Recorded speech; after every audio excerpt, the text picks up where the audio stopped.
ரூபாய் வருமானம். இப்போ நல்ல வேலைக்கு போறதில்ல, நல்லா யோசிச்சுட்டு விவசாயம் செய்ய வர்றது தான் ட்ரெண்டு. லக்னோவை சேர்ந்த 29 வயசு அனுஷ்கா ஜெய்ஸ்வால் நல்லா படிச்ச பொண்ணு. ஆனா வேலை வேண்டான்னு உதறிட்டு அடித்தட்டு மக்களுக்கு ஏதாவது செய்யணும்னு சொந்த ஊருக்கே திரும்பி இருக்காங்க. முதல்ல மாடி தோட்டத்துல ஆரம்பிச்சு அதுக்கப்புறம் முறையா தோட்டக்கலை படிச்சிருக்காங்க. ஆனா வழக்கமான விவசாயத்துல பெரிய லாபம் இல்ல. பூச்சி தாக்குதல்னு பார்த்துட்டு ஒரு பெரிய முடிவெடுத்தாங்க. காளான் வளர்ப்பு, ஹைட்ரோபோனிக்ஸ்னு புது டெக்னாலஜி எல்லாம் கத்துக்கிட்டு 2020ல 1 ஏக்கர்ல பசுமை குடில் அமைச்சிருக்காங்க. சாதாரண விவசாயிங்க செய்ய தயங்கின கட்டுப்படுத்தப்பட்ட சீதோஷ்ண நிலையில விவசாயம் செய்ய ஆரம்பிச்சாங்க.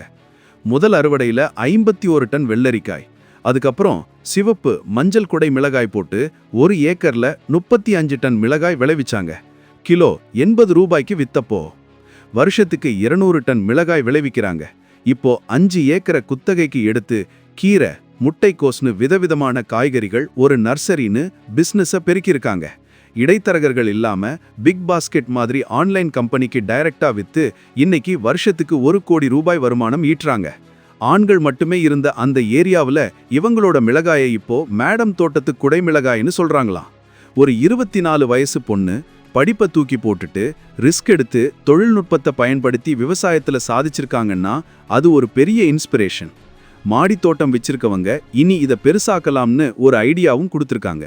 இந்த மாதிரி ஒரு துணிச்சலான தொழில் முயற்சியை பத்தி நீங்க என்ன நினைக்கிறீங்க?